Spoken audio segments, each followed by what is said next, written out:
Section 8 Data Protection Act, as amended, says that certain processing of data, which includes disclosing data, is exempt from the provisions of the Act.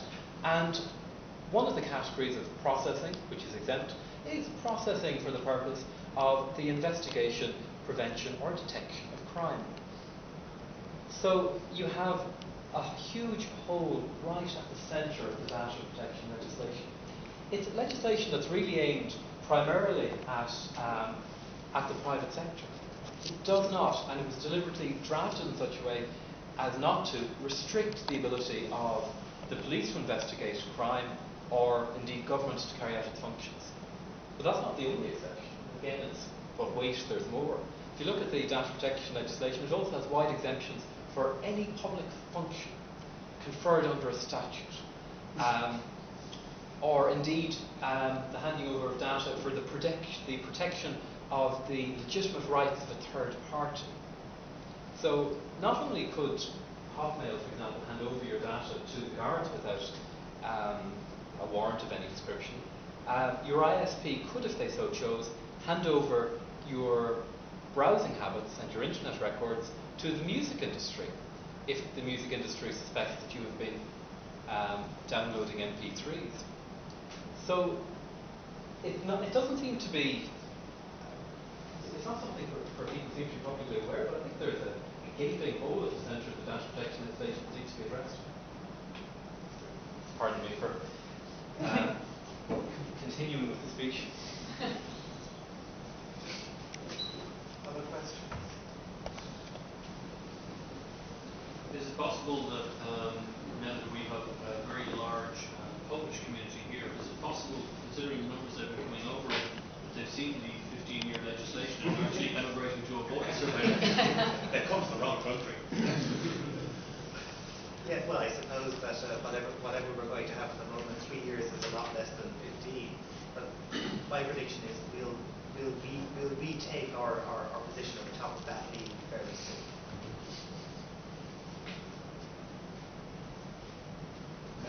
Is it a crime or whatever to directly try and stop them from looking at what they're using encryption, using facilities that encrypt my traffic, all that kind of stuff? Can they get it, or like you have a suspicion that if I can take your name. rocket science. We'll pass it on to Harvard Street and get back to you.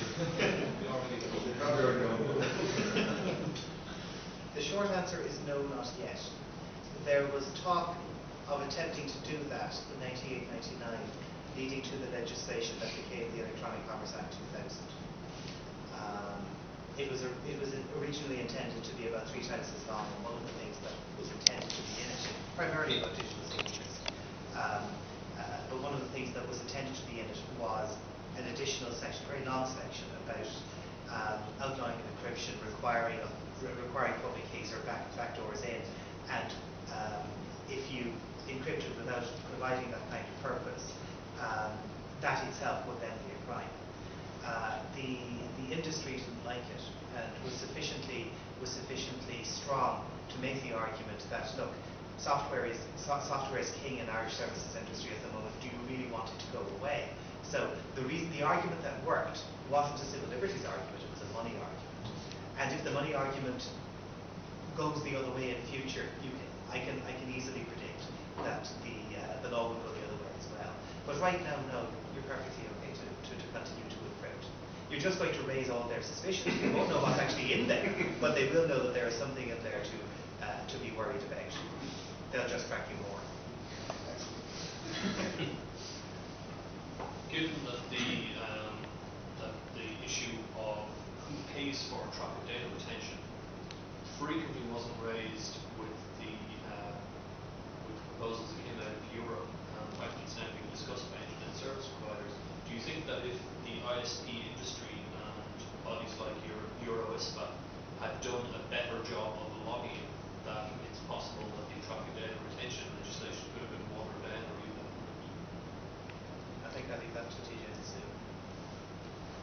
I'm not really sure that the ISPs did as good a job as they could have, but I'm also not sure that had they done a better job, it would have made any difference whatsoever. The history of the Data Retention Directive is very muddy. There was a proposal that was shot down in flames, that was produced by the council. There was an awful lot of shuffling between different parts of the European Parliament and the Council and the Commission. The version that ended up getting passed was the Commission version, which was far more draconian than the very first version that everybody thought was too draconian to start with. I have spoken to ISPs in London, and they were very much of the, well, we are trying to do as much as we can, but I don't think they had enough weight behind them to make any kind of significant difference.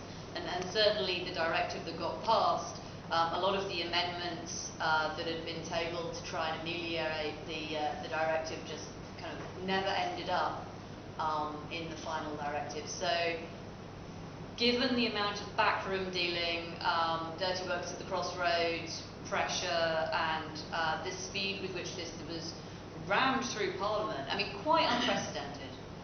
No directive has been pushed through Parliament in 3 months. It's just never happened before. So I don't believe that the ISPs could have made any serious difference to the legislation. If I can come in there as well, I think the ISPs did have their eye off the ball, and I think that they thought that they were going to get cost reimbursement, so obviously they didn't care, and they were surprised that everybody else when reimbursement was taken out. And I know that there's now a fight on for reimbursement at national level, but it's actually been suggested, I'm not sure whether this is the case or not, but it's been suggested that reimbursement at national level would actually be an illegal state aid, in which case member states cannot reimburse even if they so wish. And certainly when having been speaking to people here, it looks like there's very little likelihood of the Department of Finance in Ireland being willing to pony up for retention. So certainly as the ISPs increasingly seem to realise that it's going straight to their bottom line, there's increasing desperation, but alas, too late.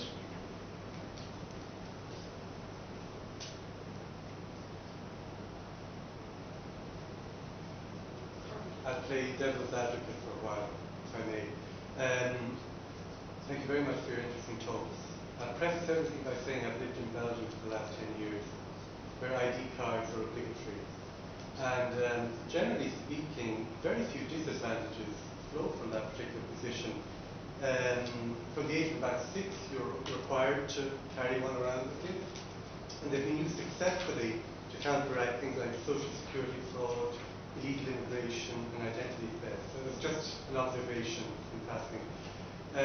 Also, another perception is that you have this clash of cultures, clash of mentalities with the Anglo-Saxon countries, which, generally speaking, don't oblige their citizens to carry an ID card, versus the continental European countries where, generally speaking, the ID cards are obligatory.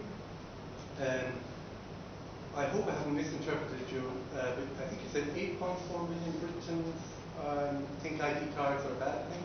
Yeah. That's about 15% of the population, which means 85% are either in favour or don't have any clear view on the issue. You mentioned Poland 15-year data retention period, and you said that that might have to be subsidised by taxpayers. Okay, I don't claim to be a master of the budgetary processes of the EU, but I guess it's Polish taxpayers have to pay for the extended Polish data retention period. Won't be Irish or British taxpayers.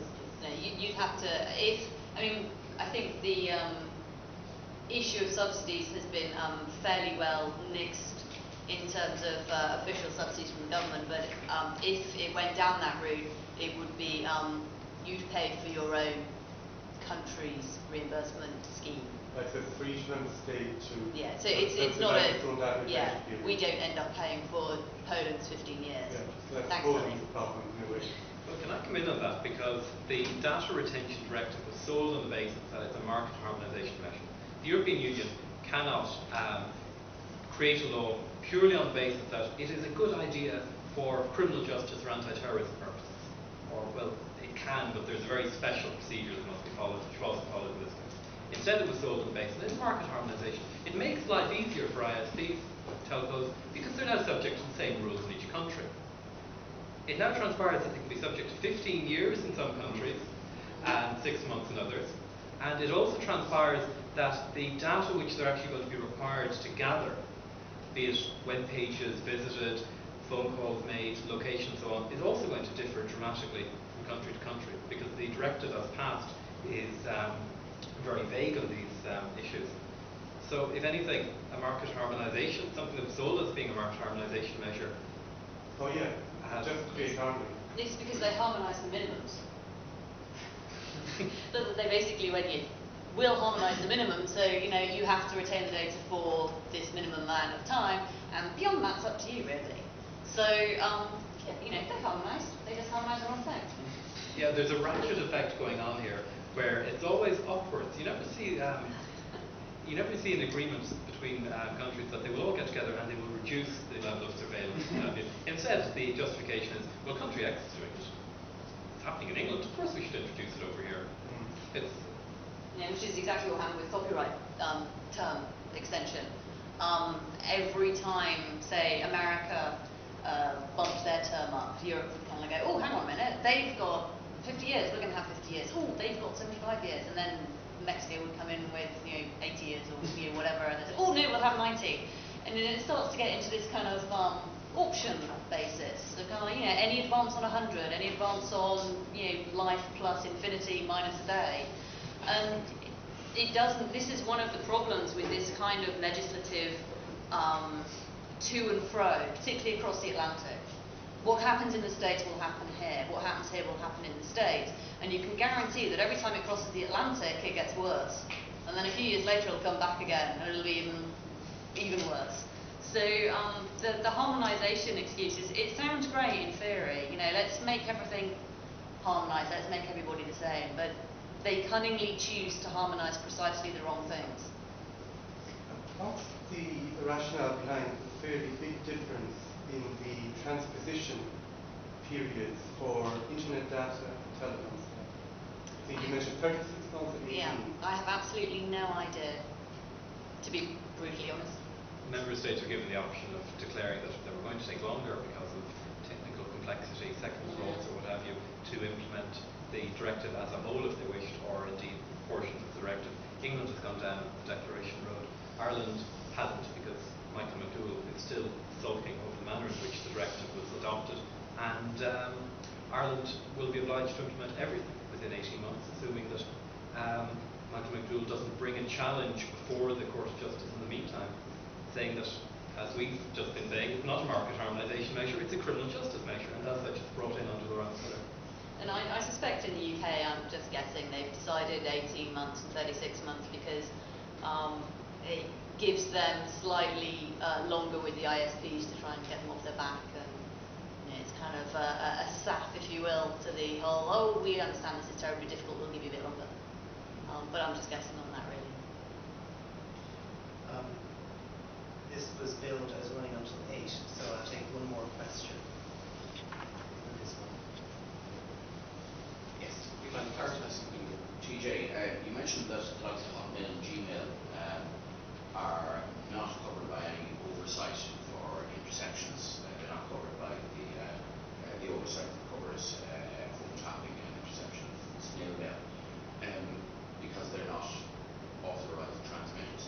Where does Skype and voice over IP Also not licensed operators. So if they could, I don't believe Skype can. I understand it's essentially decentralised.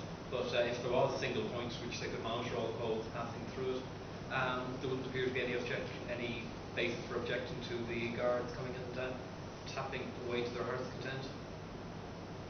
I suppose there is a limited form of oversight, I should say. Probably not entirely accurate saying there's no oversight. You can complain to the Data Protection Commissioner if information is being given out. The problem is that we're not going to know if information is being given out. There's no reporting obligation. At least in the case of our designated judge investigating, I probably probably doing the poor man an injustice now that the one-page report didn't fill me with confidence. At least in the case of our designated judge, we know who is capable of authorising the interceptions, and we are capable of generating a list, and we're capable of looking at a random selection and deciding if they're legitimate or not. In the case of Skype, Hotmail, Gmail, or the like, we've no such guarantee.